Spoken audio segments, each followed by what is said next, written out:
responda uma pergunta. Do que você mais tem medo? Se você estivesse agora, nesse exato momento, em seu quarto, trancado no escuro, tentando tirar um cochilo, você teria mais medo em ver uma figura te observando dormir, mas sabendo onde ela está o tempo todo? Ou você teria mais medo sabendo que tem algo assustador em seu quarto, mas sem saber exatamente onde? Se você tem mais medo do que não pode ver e acha que a imprevisibilidade te assusta mais, você tem o que eles chamam de medo do invisível. Quantas vezes, quando você era apenas uma criança, ficava com medo quando sua mãe ou seu pai apagavam as luzes? Mas por que exatamente você tinha medo do escuro? Nesse vídeo vamos explorar um dos maiores, se não o medo que mais mexe com as pessoas e que talvez ainda mexa muito com você. O medo do que não podemos ver. O medo de sentir que há alguma coisa te observando, de sentir que sempre tem algo nas espreitas, seja enquanto você dorme, ou até mesmo enquanto você está sozinho em algum lugar remoto, talvez uma floresta escura, sem ninguém por perto. Porque sempre puxamos a coberta de noite quando sentimos essa sensação, ou quando vemos uma pilha de roupas no quarto e logo imaginamos, talvez algum tipo de figura paralela que seu cérebro formou sem motivo algum. Por que isso tudo acontece afinal? Por que nos sentimos observados enquanto estamos sozinhos? Bom, existem alguns fenômenos científicos e sobrenaturais que explicam isso. E eu trouxe alguns deles. O primeiro é o que chamamos de o sexto sentido. É um termo usado quando se integram de uma forma muito rápida os sentidos do seu corpo, o que torna algo inconsciente consciente. Já o reflexo é uma resposta inconsciente que não passa pela consciência. Ele é um mecanismo de proteção, em que o reflexo visual não é pensado. Por exemplo, ao desviar de uma bola, a gente desvia naturalmente dela. E a gente tem esse sentido. Temos a propriocepção, que é também a sensação que temos do nosso corpo em relação a nós mesmos e em relação ao ambiente, que é chamada de propriocepção. E colabora para termos a impressão de sermos vigiados. Todos têm essa sensibilidade, alguns mais do que outros, só que é interessante ressaltar, de acordo com alguns neurologistas, que pessoas com deficiências visuais percebem se existem indivíduos próximos a elas ou em direção a elas. E existe também a atenção seletiva, que é como se o nosso campo visual às vezes fosse limpando o lixo, como se a nossa atenção fosse sendo retirada de tudo do que não é importante. Um exemplo disso são os moradores próximos a aeroportos e linhas de trem, que deixam de ouvir os ruídos. Só que, no entanto, se há um estímulo importante ou diferente do que você está acostumado, isso vai chamar a atenção, assim como você se sente quando tem alguém te espiando, que desperta o interesse e faz com que a gente olhe para a pessoa também automaticamente. Não, olha, não tem ninguém aqui, viu? É aquele cheiro de novo. Eu tô com medo. Mas existe uma explicação científica, e assim como ela, uma explicação muito mais assustadora do que qualquer uma que você vai ver. Existe também a explicação da espectrofobia, também referida como fasmofobia, que é um transtorno psiquiátrico caracterizado pelo medo irracional de fantasmas, de aparência material ou de espectros, coisas que você não consegue ver nitidamente. Os indivíduos espectrofóbicos possuem aversão a todo tipo de filmes e figuras que estão relacionados com fantasmas, espíritos, assombrações, e evitam a todo custo entrar em locais como cemitérios, bosques, casas abandonadas, florestas, túneis, cavernas, onde quer que imaginam que algum tipo de ser possa ter a capacidade de te fazer mal, inclusive te matar. Muitos acreditam que esse distúrbio pode ser causado devido a um fato ocorrido no passado. Por exemplo, quando alguma pessoa tenha presenciado ou sentido a aparição de algum vulto ou fantasma. Uma simples cortina se movendo, ou qualquer movimento que seja fora do foco de visão ou da lógica, pode criar uma forte ilusão às pessoas espectrofóbicas. A explicação tende a ser que, quando o nosso cérebro não consegue processar coisas que vão contra a lógica, ou algo fora do comum da nossa rotina, a nossa mente tende a arrumar soluções fáceis para aquele pequeno problema, como uma simples boneca posicionada de um jeito fora do comum, ou alguma pintura em um quadro bem assustador. A única saída do cérebro tende a ser explicar que o motivo disso são fantasmas. É a solução que a mente humana geralmente usa para quase todo tipo de coisa. E bom, Ficar em alerta em momentos não tão comuns como quando você está no seu quarto durante a noite tentando dormir, mas fica atordoado com a escuridão, com medo de que tenha alguma coisa se escondendo lá, mesmo que você admita que fantasmas não existam. Cara, você acredita em fantasmas? Acredita em fenômenos paranormais? Você acredita no inferno? Em demônios? Bom, independente do que você acredita, se você estiver sozinho e no escuro, a chance de você sentir medo sobe em 50%. E talvez o medo não seja necessariamente desses seres, mas talvez do que você não pode ver. E é exatamente disso que estamos falando. Você ouvir um barulho no teto quando está sozinho em casa e sentir medo da possibilidade que tenha algum ladrão ali com você, talvez algum bandido dentro de sua casa que você não possa localizar, é o mesmo medo que você sente quando acende as luzes durante a noite, para ter certeza de que nenhum fantasma ou uma entidade maligna vai te atormentar. Mas por que acender as luzes? Como se isso fosse resolver todos os problemas.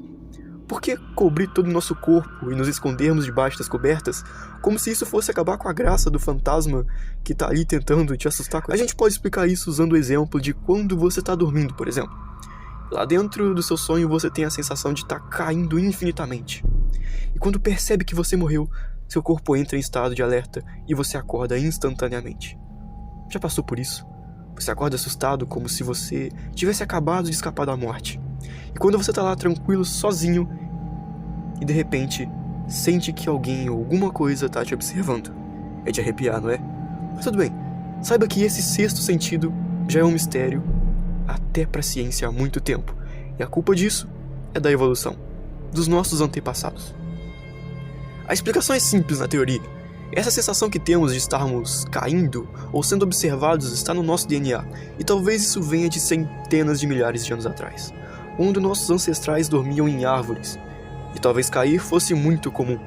E sabemos que os animais da natureza estão sempre sendo observados. A todo momento alguma presa está à espreita, te esperando para fisgá-lo, e essa talvez pode ser uma explicação mais lógica e natural, com base na ciência humana, de se sentir observado.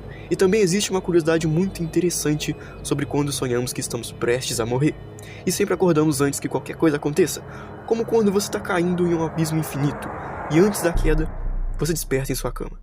Isso acontece porque o seu cérebro não sabe como é a morte, porque você nunca morreu antes e ele não pode processar algo que desconhece.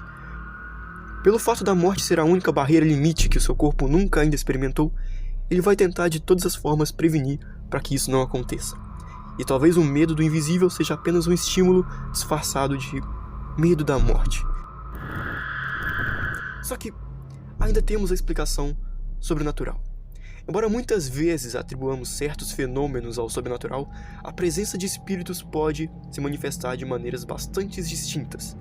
É possível diferenciar entre espíritos inteligentes, pessoas falecidas, que seriam pessoas falecidas tentando comunicar diretamente com os vivos, e os espíritos residuais, que não têm consciência dos vivos ao seu redor e interagem apenas com o ambiente. Os espíritos residuais podem ocasionalmente assumir formas malignas ou demoníacas, uma vez que nunca viveram como seres humanos. Esses espíritos também podem ser chamados de demônios. Na presença de espíritos, é comum ouvir sons sem uma origem clara ou inesperados para o local. Batidas em portas ou janelas, arrastamento de móveis e outros ruídos semelhantes seriam indicativos de atividade espiritual. Embora raro, o fenômeno de objetos se movendo sozinhos ou caindo inexplicavelmente de superfícies pode ser um sinal de presença de espíritos. Em alguns casos, objetos podem até levitar levemente ou serem reposicionados. Televisões, rádios, luzes, entre outros aparelhos eletrônicos, podem também indicar que existam espíritos no ambiente. Essa manifestação ocorre quando esses itens ligam e desligam sozinhos, ou quando outros eventos estranhos ocorram com eles, como despertadores tocando horários diferentes, canais mudando sozinhos, ou músicas tocando inexplicavelmente, por exemplo. Temos também os animais, especialmente gatos e cães, que teoricamente, para o sobrenatural, são sensíveis à presença de espíritos. Cães, por exemplo, podem latir pro nada ou seguir com o olhar para algo invisível, sugerindo que estão percebendo algo incomum naquele ambiente, segundo o espiritismo. E claro, o medo de estar sendo observado. No entanto, tenha em mente que essa sensação pode ser amplificada após assistir a filmes de terror ou até mesmo ouvir notícias trágicas. E ela também, claro, não pode ser só sustentada por isso, mas não quer dizer que isso também não seja comum em eventos paranormais. Existe um caso como esse, chamado também de caso Poltergeist, que é uma expressão em alemão para espírito barulhento. Ele ocorreu aqui no Brasil, lá no Rio Grande do Sul, e virou uma reportagem de emissora para TV e andou movimentando muito nas redes sociais. O poltergeist é um tipo especialmente violento de assombração. Nesse fenômeno, ruídos sem causa aparente são ouvidos dentro de uma casa e objetos são jogados contra paredes ou se quebram sem que ninguém seja visto fazendo os arremessos ou provocando danos. No caso gaúcho, a família que foi vítima desse fenômeno optou por demolir a casa e se mudarem. Tudo isso porque as manifestações estavam sendo muito atormentadoras. Fenômenos como a movimentação de objetos, ruídos e alterações na eletricidade foram atribuídos a uma garota que também morava naquela casa. Esse caso dessa menina ganhou grande repercussão nacional após ser destaque no programa do Fantástico. A história da garota poltergeist começou quando a família de Leonice, essa mesma que demoliu a casa no Rio Grande do Sul, passou a relatar fenômenos inexplicáveis em sua casa lá na zona rural de Santa Rosa. Objetos se moviam sozinhos, haviam ruídos nas paredes e a eletricidade era afetada muitas vezes. Esses eventos chamaram a atenção da mídia, especialmente após a reportagem do Fantástico. A Leonice, então, com apenas 13 anos de idade, foi apontada como a causadora desses fenômenos paranormais. Ela botou tanto medo na família que ganhou o apelido de Garota Poltergeist.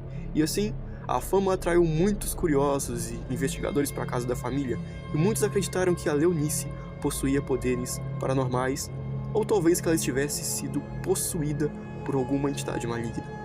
Esse caso em específico não pôde ser explicado por ninguém que não seja um especialista em assuntos paranormais, porque se você for um cientista e tentar procurar alguma lógica, vai ser um pouco difícil encontrar uma explicação plausível para eventos como esses. E esses eventos servem para explicar que o mundo da ciência não pode ser ignorado, assim como não pode ser ignorado a nossa relação com um possível mundo espiritual. Agora, eu só vou perguntar uma coisa.